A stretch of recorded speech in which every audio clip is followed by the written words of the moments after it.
Ginagbo mi guys. Naibihon og Bisayang manok ni te? English. English ni? Ag Inglesan ni siya ta. Kaya kauban ako diri si Badin.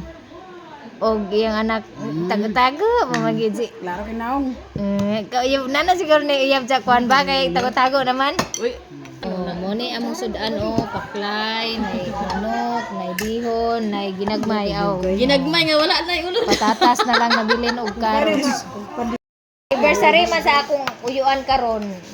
Nangaon ta ninyo guys. Ay bawal mo ko ganing kuan di ay. Bawal sa Inana ra man ako kanon ron. Mo na ako kanon guys. Sukod. diet lugar. Di kay dahil lami ba mi di kaon pero kay bawal man. Daghan rice. Ipagkapot mo dala. Asa. Lami kaayo. Yung dalaga ni kuan nila.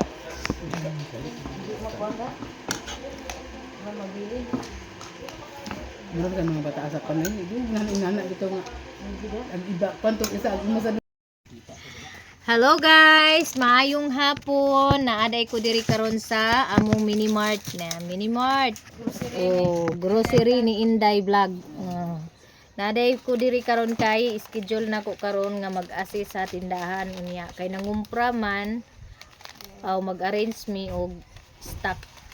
Ya dili ko no sila kag gusto mo atubang sa kamera kay kadlok ko no sila basin niya kunog mapimpalan ilang mga kuan naong diha. Bitaw guys. Mag-regards ba? Inana na ang mga kuan mga maninay dili sila ga maulaw sila mo atubang og kamera kay wa mo gud ni sila naanad. Wala ni sila maanad mga maninay nga mag-atubang og kamera. Girayuma naman siguro ko. Daman din. Putiin. Oh, ilang kagawa sa Toto Canton. Ayun na natin kanina mga green. Mag-arrange me og stock. Unya nakapangutang dai mi og May na dyan stanti. man masudan sa mga RET. Gani. Kasi Nakapangutang dai mi istanti kay na mayroong nag sorry dito aw. Cash dai ko no ingon ang kuan cashier. Oh. Kakabili lang namin ito. Utang. Cash daw ko no pero kakabili lang daw ko no pero utang. Diri na mo mga tigi-tigi dito namin nilagay sa ano tanti. Hindi ayan may organizer na ng hindi naka ano na siya. Naka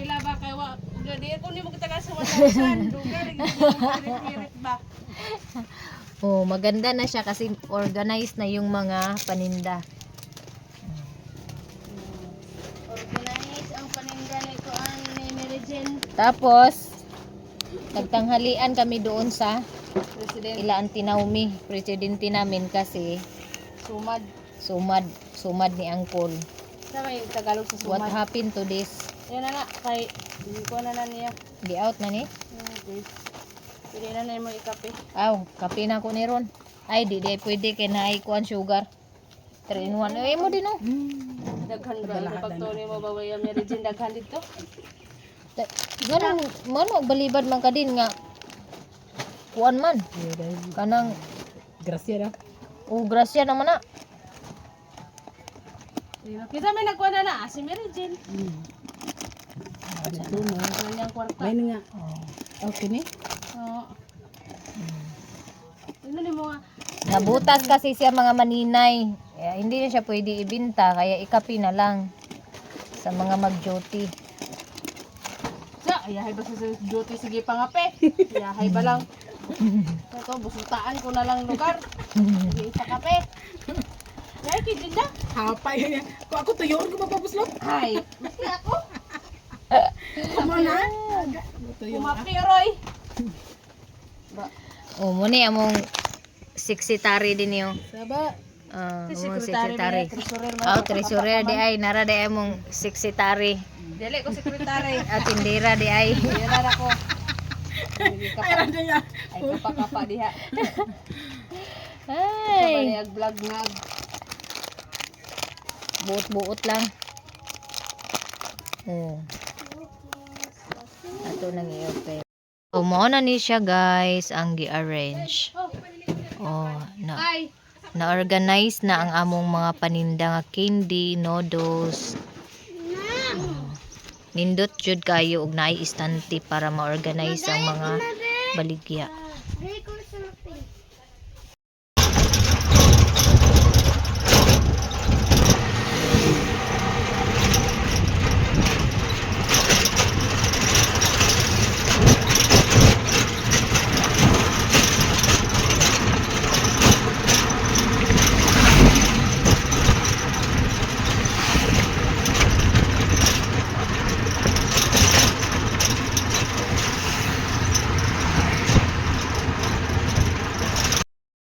Akong ipa-print sticker.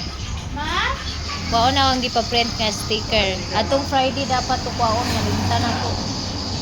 Saba chips. Saba chips.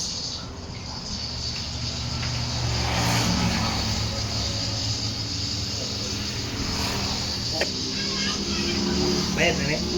Kulang pa og 40. Kulang pa og 40. Pero chat department ni sa competition. 40 akong kulang.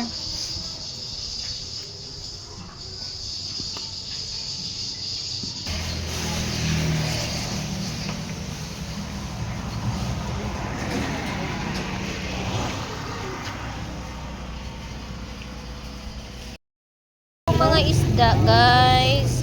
Isa? Sa kilo yan. Isa lang gihapon ako siguro. Palit kong isda, isa ka kilo.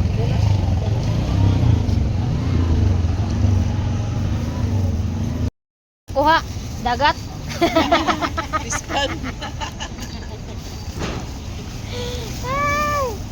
O, tana mag-asa na natin, bukid.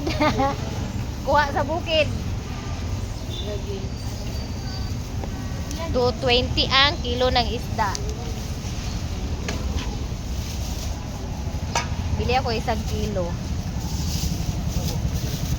Tapos uwi na ako mga maninay.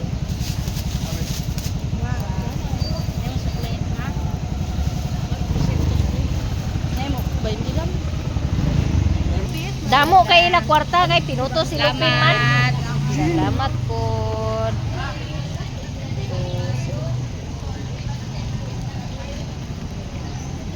Pagbayad ko dani sa akong hulam nga G's kay ako gipliti ka ganina kay wala ko sinseyo.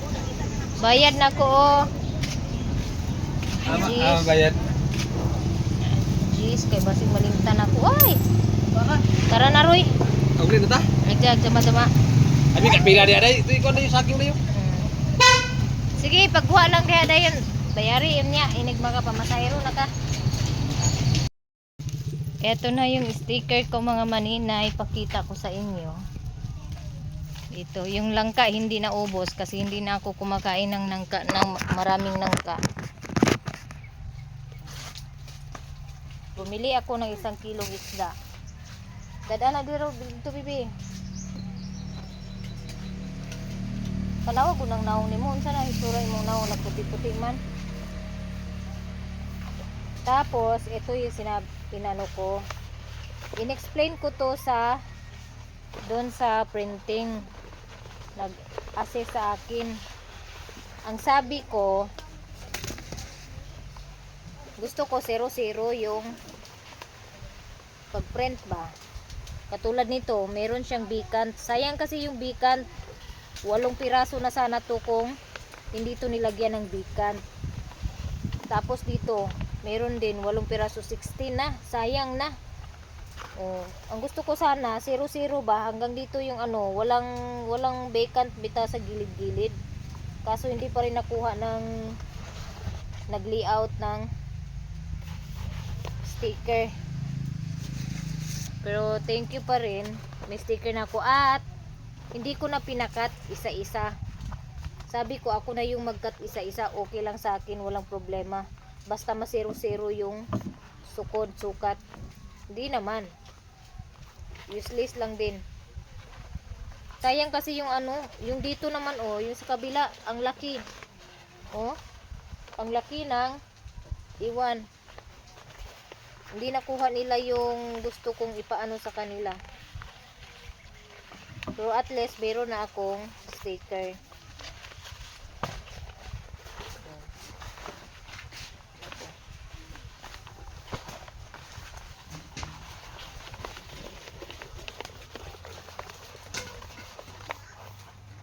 So kanina mga maninay, schedule ko kasi ngayong araw sa pag-assess. Kaya doon ako kanina sa tindahan. Sabi ni Jinjin, pwede ka na umuwi, te. Kaya dumiretso na ako sa bayan para kunin yung sticker at bumili na rin ako ng 1 kilong isda. So dahil andito na ako mga maninay, mag-continue ako mag-molding kasi meron pa akong imo-molding na hindi ko natapos dahil iniwan ko kanina. Maaga po kasi ako umalis kanina.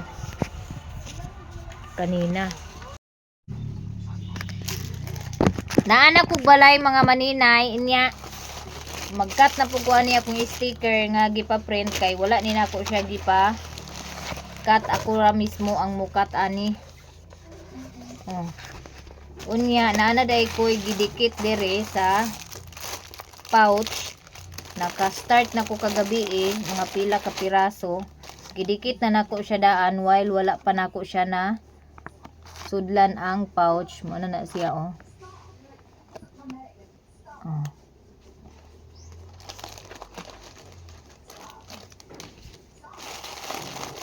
Tinanggal ko muna yung DTI logo at saka halal kasi ang sabi ng staff ng DTI is hindi pa daw pwede ilagay sa sticker hanggat hindi pa na briefing, na tingnan or na check yung aking sticker. Kaya bukas pupunta na naman ako ng DTI para ipa-check yung aking sticker, maipasa nila sa DTI at maaprubahan na yung aking sticker.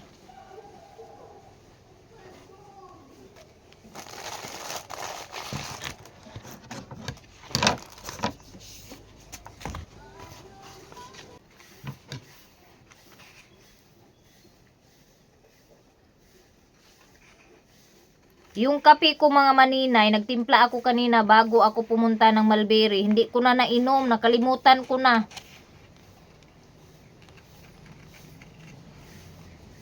Dahil sa pagmamadali na maaga ako makatapos sa pagmawir.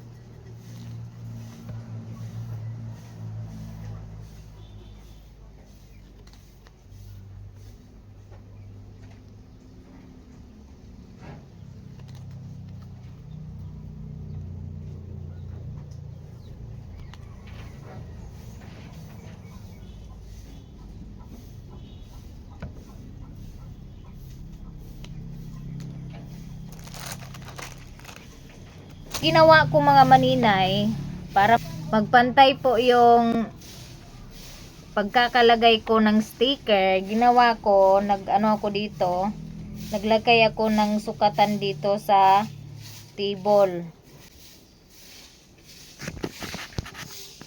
Dinidikit yung sticker ganyan. Meron akong sukatan sa table para mapantay yung pagkakalagay ng sticker. Dahil mahirap din po maglagay ng sticker lalo na pag wala kang sukatan. Shout out sa tanan ako mga subscribers guys, sa mga hindi nag-stop manood ng aking video at hindi nag-skip ng ads. Maraming salamat. Saludo ako sa inyo guys. Na-appreciate na ako ang inyong pagtanaw sa ako ang video. Na po ay i-bless pa po kayo ni God.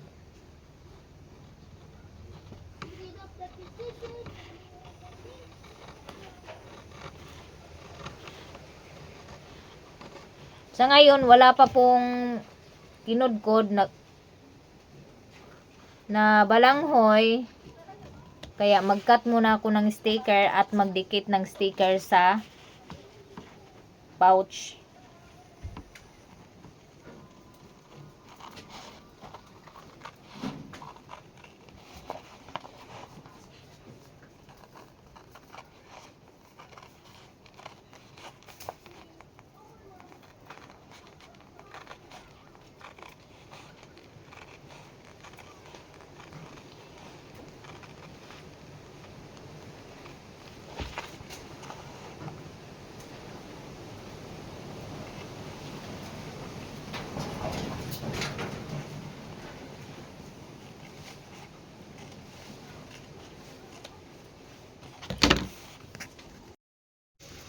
Tapos na po ako mag-cut ng isang layout na sticker mga maninay.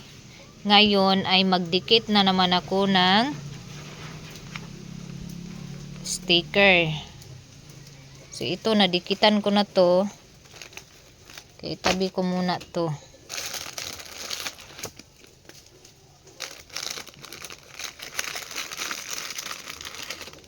Ito po yung aking sukatan, oh. Meron akong ginawa dito. Ito.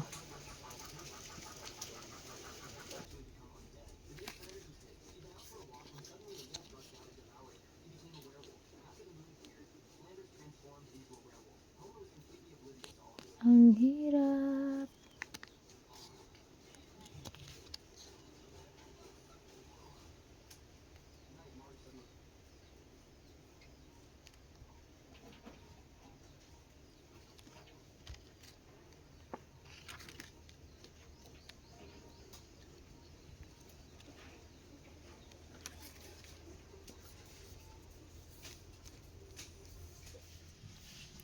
So hanggang dito na lang muna ang aking video guys. Maraming salamat sa panonood ng aking video at hindi pag-skip ng ads. God bless us all guys. Bye bye.